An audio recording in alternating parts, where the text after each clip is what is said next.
I'm excited to be here. It's been a while. I missed your faces. So I'm excited to be back, be here. My name's Brad. If you're new, my name's Brad. I'm one of the teaching pastors here at 242. And we're in the second week of this series, Wisdom for Dummies. And, and obviously you can tell by the screen, we're playing off of those For Dummies books that are out there now. And just real quick, see if we're all together. Who's actually used a For Dummy book? You've actually, a couple people. One was really proud, not me. I remember, those books came out, like mid-90s, early 2000s, and, the idea was these books that can, help you in specific situations, that these books that can, give you some quick tips, some quick guidance on how to, help in any kind of problem that you may have. I remember when they first came out, it was all kind of computer related. It was like typing for dummies and how to use a website for dummies.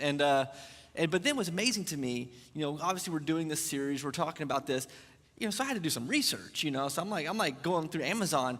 Do you have any idea how many For Dummies books there are?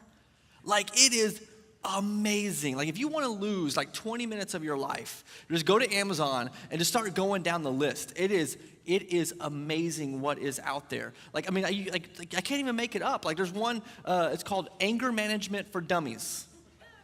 That's the great way to start with anger management. Call someone a dummy, right? That's the way I do all my counseling sessions. Come here, dummy, sit down.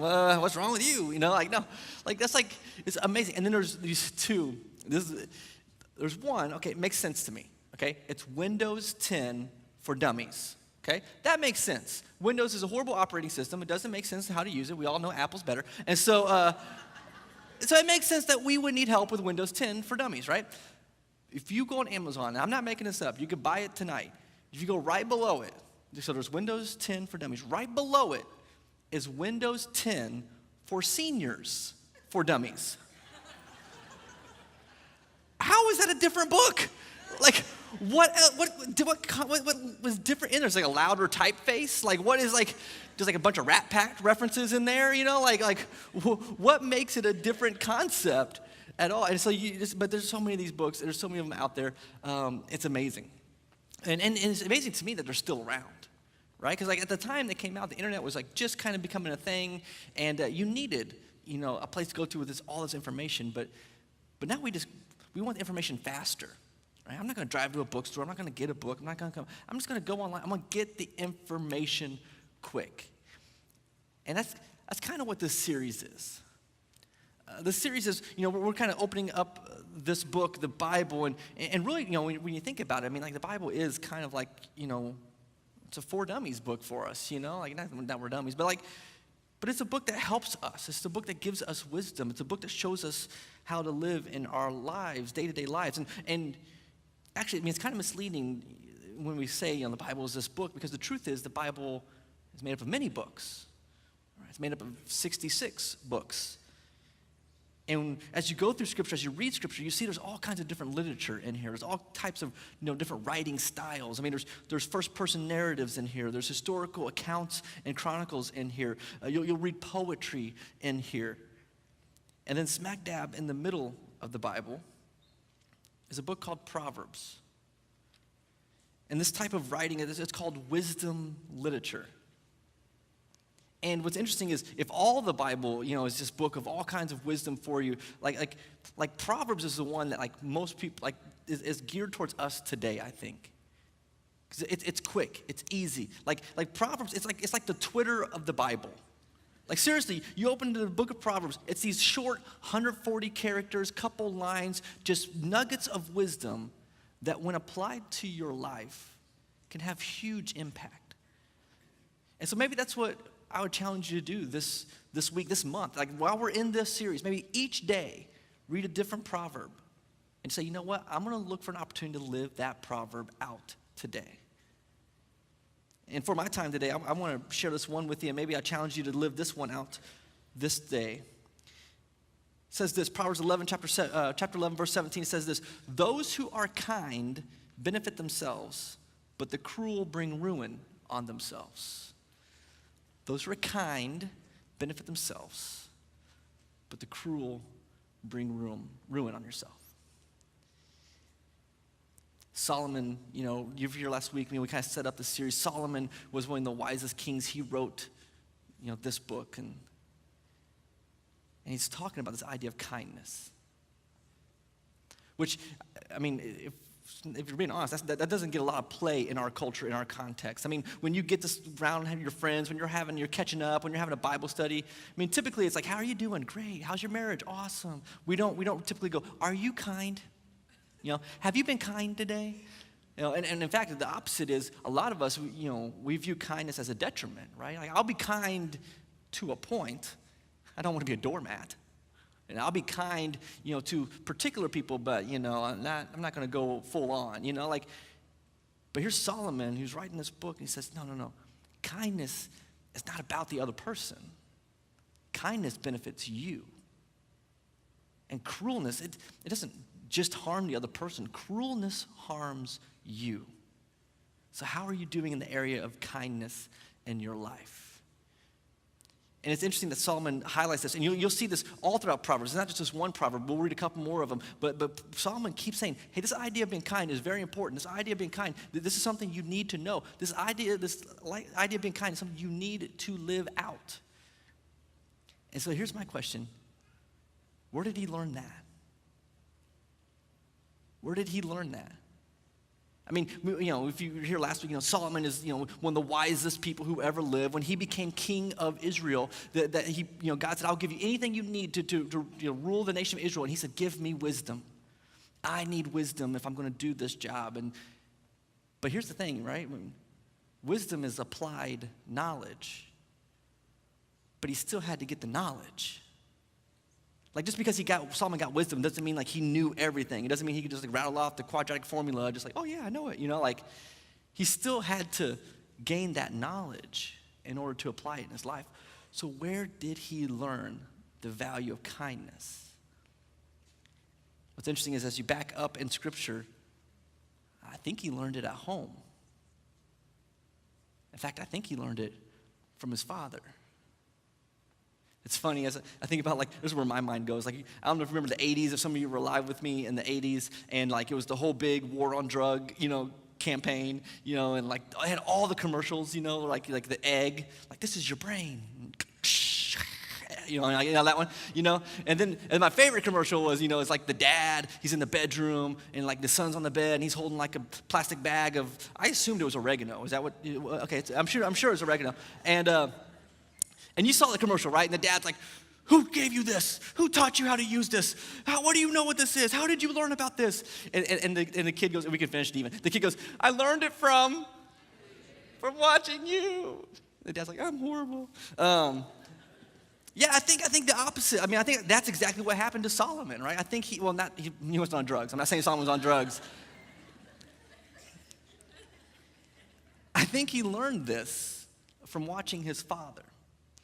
In fact, here, if you have your Bible with you or a Bible app, here's what I want you to do. Open up to 2 Samuel chapter 9. 2 Samuel chapter 9. If you have your Bible app, open it up. If you don't have a Bible, probably within arm's reach underneath one of those seats around you is a Bible that you can keep. It's on page 213 in that Bible. But I want to read this account to you because you see how important this is to God. So 2 Samuel chapter 9, I'm going to let you get there. And it's interesting, for some of you when we read this is going to sound very familiar. Because you're aware that we do a daily Bible reading as a church. Maybe some of you aren't aware of that. Every day, Monday through Friday, as a church, we're reading through the Bible. We're going to get through the whole Bible in a year, and we do it together, and we do it on Facebook Live. So if you go on 242's Facebook page, you hit that like button, then you'll get a notification. 12:42 is the time we shoot for as a staff. And one of the pastors kind of comes on, and it's like, hey, how you guys doing today? Here's the 3 chapters that we were reading, and this is what I took away from it, and I hope you guys have a good day. That's pretty much how they go. And we do that every day. And what's funny is, maybe a month ago, I was in town. I was I got a store, and the cashier was kind of checking out my stuff, and beep, beep, and then she kind of did a double take at me, right? Which, dreadlocks, how that happens, okay? And so she does double take, but then she just kept, beep, beep. And then she looked again this kind of confused, are you? Like that kind of look, are you? And also, I get that a lot too. So I'm like, you must go to 242. I'm kind of a big deal there, But she does like a double take, and then she's like kind of like is like looking like she can't like place me. And so I do. I said, "Oh, how you doing? Do you go 242?" And she goes, "No." Beep, beep. and so like I'm like, all right, this is weird now. And then she looks up again. And she goes, "Oh, you're on my Facebook feed." And I'm like, "What?" She goes, "Yeah, your face always comes by on my Facebook feed." And what it is one of you is like liking or sharing the soap videos, and so it's going to your friends who don't go to church here, who don't, whatever. And so like every day, like this woman's like, "I don't know you, but you keep telling me about Jesus." And so it's cool though, but it's awesome. So we do that every day, reading through the Bible, and we just last week we read this story, but it just refreshed in my mind this moment in history, and I want to share it with you because I think there's a lot that we can learn from this, particularly in the area of kindness. To make sure we're all on the same page, I got to back up a little bit. So where we are in history is this. The nation of Israel had a king. His name was Saul. He was the first king of the nation of Israel. But Saul lost the favor of God. He made bad decisions, and God says, I'm not going to keep you as king. I'm going to remove you from your throne. Not only are you no longer going to be king, but your child, Jonathan, is not going to be king either. In fact, God says, I'm going to place, it's really Jonathan's best friend. I'm going to take this lowly shepherd boy from this other family, David. I'm going to make him the next king. Now, this made Saul furious. Saul was so mad that he was going to lose power, he was going to lose prestige. He was so mad that his family wasn't going to stay as king of Israel. And so Saul literally tries to kill David. Multiple times tries to kill him. And the only reason David survives is because Jonathan protects him. Jonathan gives him a heads up. Jonathan tells him he needs to go hide. Jonathan he's friends with David and wants to help David, and so he keeps David alive. And David makes this oath to Jonathan in 1 Samuel. He says, when I become king, I will always show kindness to you and your family. So then we fast forward. 2 Samuel chapter 9, it's been years now. It's been decades now. David is the king. Newly appointed, about 5 chapters in, he's been in his rule and in his reign. And Jonathan is dead. He died in a battle, and he's no longer alive. But look how chapter 9 picks up.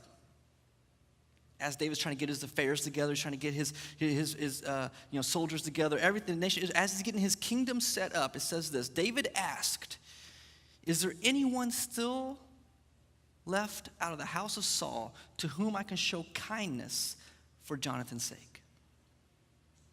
Even in the midst of everything he had to do, even in the midst of the power that he had, he remembered his oath. And he says, is there anyone I can show kindness to? And look what goes on, verse 2 and 3. Now there was a servant of Saul's house named Ziba, and they summoned him to appear before David, and the king said to him, are you Ziba? At your service, he replied. The king asked, is there no one still alive from the house of Saul to whom I can show God's kindness? Notice from David, it's not even about me. It's about what I know God wants to do through me. I want to show God's kindness to a descendant of Jonathan. Ziba answered the king, there is still a son of Jonathan, but he is lame in both feet. Now, 2 things. One, that son is mentioned earlier in Scripture by name. His name is Mephibosheth. Yeah, he had horrible parents, all right? Mephibosheth, that is, apparently, obviously he was born before Scantron tests, right? Like, that's a horrible name. In fact, it's so hard to say. I hate it when pastors do this to me, but I need to do this to you. So you just say Mephibosheth out loud on the count of 3, okay? Mephibosheth. 1, 2, 3. Yeah, it's not easy, is it? And I got to say it like 12 more times in this sermon, okay? So here's what we're going to do. I'm going to say Mephibosheth really fast, and you're just going to assume, no matter what comes out of my mouth, I nailed it, all right? Okay, can we do it? Mephibosheth, nailed it, all right? Just like Worcestershire sauce. You just got to say it fast. You get through it. So his name is Mephibosheth. We know that. The second thing you need to know is this. It says he's lame in both feet. That account is also in Scripture. He wasn't born that way. There was an incident, and he was dropped as a child, and his legs were broken. And, in that day, there was no, health care or these types of things, so they didn't heal correctly, and so he's disabled. He's literally, his body is broken.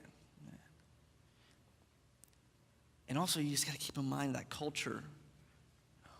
It's not a culture where they had a lot of kindness towards people with disabilities. I mean, there's no accommodations. There's no ramps. There's no way to help people. But then also, they were just kind of like the people in that culture in that time were cruel. I mean, even the disciples. Fast forward, when the disciples were learning about how to be a follower of God, and they saw a blind person. They thought it was a good idea to ask Jesus who sinned, that person or their parents, so that they be born blind. That was their mindset, the disciples. And Jesus is like, no.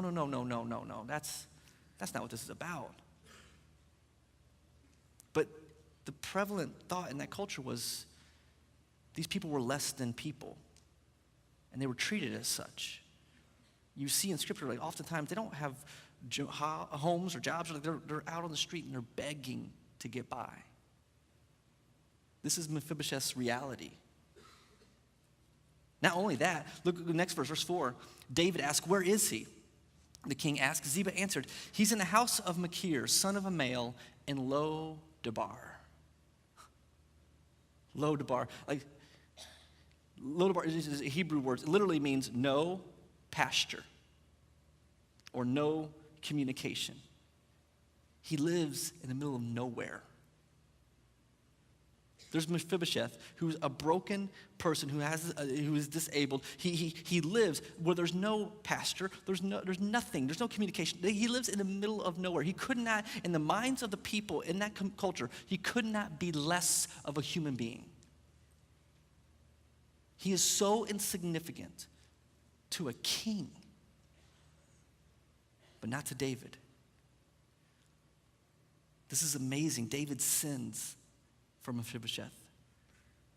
And look what he says. He sends someone out to Lo-debar. Go and get him. Bring him here. Look what it says. When Mephibosheth, son of Jonathan, the son of Saul, came to David, he bowed down to pay him honor. David said, Mephibosheth, at your service, he replied. Now, I got to stop there because to understand what's happening here, you really have to read between the lines. But this is not my assumption. The next verse will confirm what I'm telling you is happening here. You need to understand what was a common practice of that time. Not for the nation of Israel, but for every nation around them, for almost all people group around them, what was common was this. Whenever a king was removed from power, and there was a new king placed in power from a different family, they would bring the entire family of that former king, anyone who was blood related to that king, and they would execute them all. Because you didn't want to have a revolt. You didn't want to have an uprising. You didn't want them coming back to try to claim anything. So you would have them all killed. That was a well-known common occurrence. Now keep in mind, Saul is the first king of Israel. David is the second king from a different family. No one knows how is this going to play out. We've never done this in this context in our nation before. And could you imagine what's going through Mephibosheth's mind? In the land of Lo-debar, was he hiding out? I don't know. But then he's found. Are you Mephibosheth? Yeah. The king wants to see you. Then there in the presence of the king, it says that he bowed down. The Hebrew word, it's this idea of like he laid prostrate. He was completely on the ground. Like, I'm not a threat to you. I'm not going to fight you. David said, are you Mephibosheth? And he says, at your service. He said, I'm going to accept my fate. I'm going to accept my death is really what he's thinking he's there for. Look at the very next verse, verse 7. Don't be afraid. David saw his fear.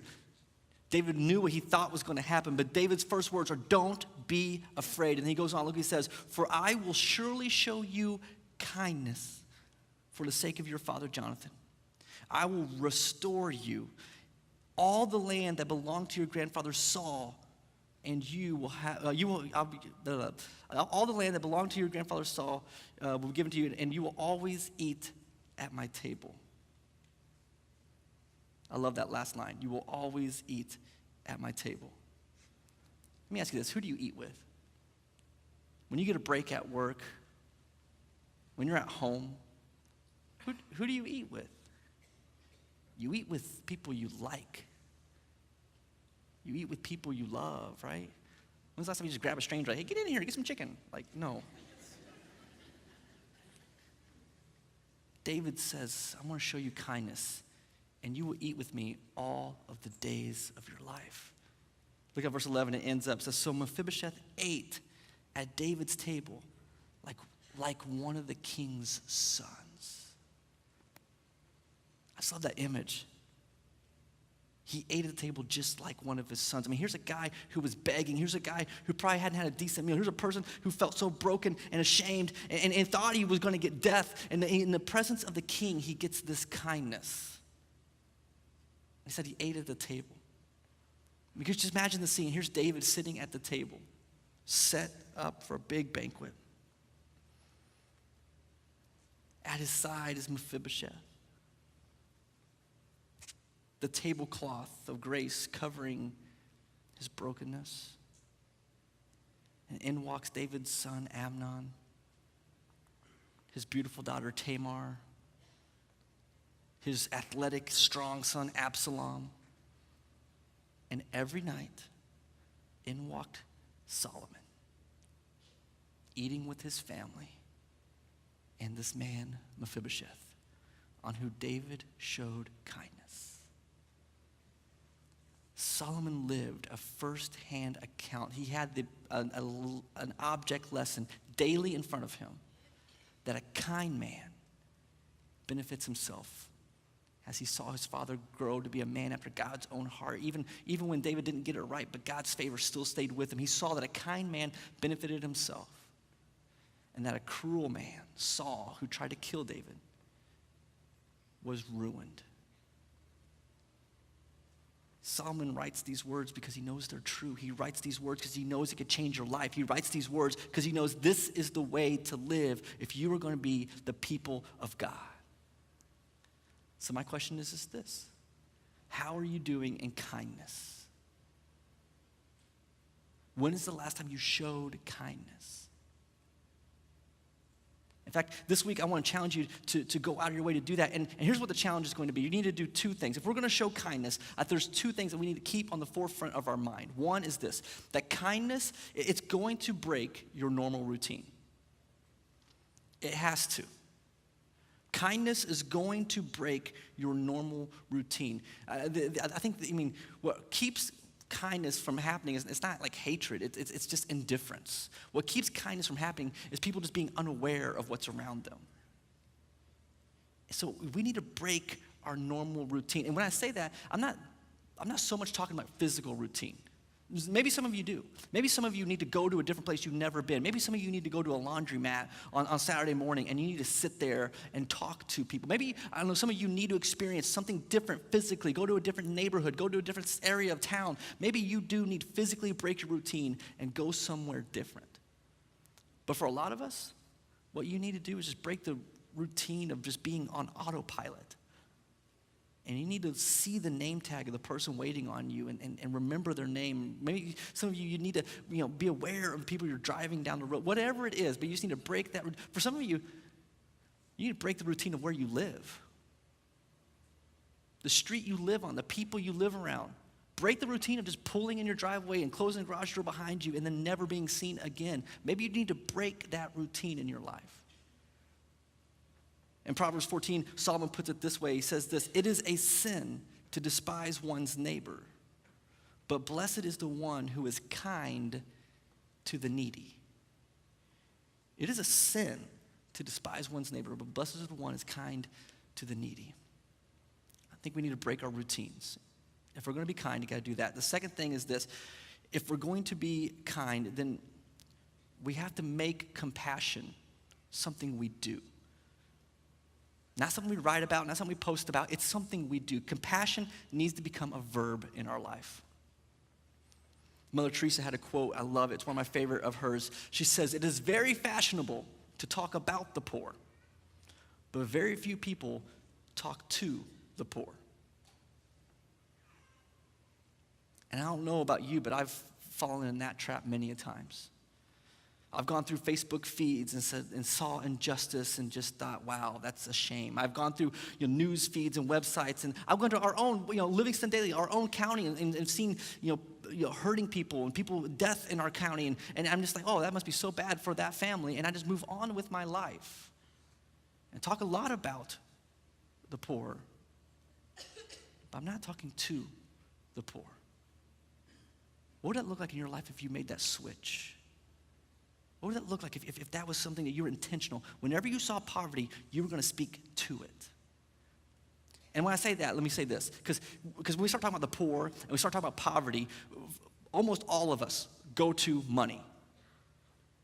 We think poverty is, it's an income level. This is the line, you're below it, you're poor. This is the line, you're below it, you have poverty, you live in poverty. That's part of it, but that's not what poverty is. Poverty is to be below the means. To be below the means to survive in anything. Yeah, there is material poverty, right? Low income, not enough to buy food, not enough for shelter. That is a very real type of poverty. But guys, there's other poverties too. There's physical poverty. There's people who physically are in need and need people to come aside them and help them. I think about a young girl at our Lansing campus that was preaching there. She passed out, teenage girl. I think she's like 17, 18, passed out. And when she passed out, she knocked out her front permanent teeth. Imagine being a teenage girl and your teeth are gone. I mean, she's in need right now. Guys, there's spiritual poverty. There's people who are far from God, who need to know that Jesus loves them, who needs to know that God can forgive them. That's a very real poverty around us. Are you speaking about them, or are you speaking to them? Guys, there's relational poverty. There's people who are so alone and so hurting. I remember when I was in high school, I used to wait tables, and I waited tables at this restaurant, and the owner was the meanest woman I've ever encountered in my life. She was such a mean person, like the Wicked Witch of the Midwest, okay? Like, I spilled water on her once just to see if she would melt. Like, no? Okay, all right. Like, she was just really a mean person. She was mean to all the staff and everything, and I remember it was the strangest event, thinking back on it now. I'm not sure exactly why or how, but there was a flood in our town.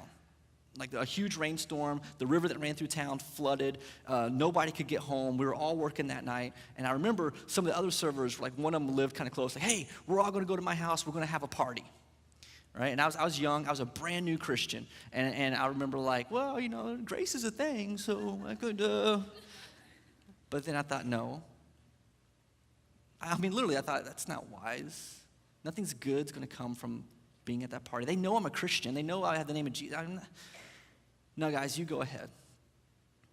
And so then this owner, this mean lady, she's like, do you want to come stay with us? That's not how she sounded, but like, that's how I hear it, hindsight. Do you want to come stay with us? And I was like, sure. So, I told my parents where I was going to be and everything, and we pull up to her house. It's a mansion. It's a literal mansion. I've never seen a home this big. We walk into the house, and there's the kitchen, which looked like it's been used and people have lived there. And then we start walking through this house, and she's taking me to the room where I'm going to be staying, and it's apparent as we're walking through, none of these other rooms have been touched. None of these other rooms have been lived in. None of these other rooms, have been used. And it dawned on me, like, wow, yeah, I guess they are always at the restaurant. I guess the only people they ever hang around are us. And I just saw relational poverty. And from that moment, I remember I was like, I want to pray for my enemy. I want to be kind to them. And fast forward a few months, it was such an awesome thing. It was like closing, and she was, finishing up at the register, and I was finishing up cleaning, and she just asked me out of the blue. She's like, Brad, you're different than all the other employees. And I was like, okay, thanks, whatever. Give me a raise. She was like, why don't you think other people like me? She asked me that, literally, like, why do you think the other people don't like me? I got to share with her about the gospel, about Jesus, and it's just so cool, guys. When you break your routine, when you start speaking into all types of poverty around you, it doesn't matter if you're 17 or 70, God can use you to show his kindness in the world. And a kind person benefits themselves. So that's my challenge for you. That's my takeaway for you. Be kind this week. Break your routine. Speak into poverty. Look for an opportunity to be kind. And when you see it, take it. Be like the story we read. Now, here's the thing. You read about David and Mephibosheth, and then maybe if you're like me, you hear that story, and you're like, I am like David. I'm pretty awesome. And there's so many Mephibosheths in my life. But I also want you to be well aware of this truth. Far more often, we are Mephibosheth than David. Far more often, we are the ones with some kind of brokenness in our life. We are the ones who may feel like we're insignificant to God. And yet, he still loves us.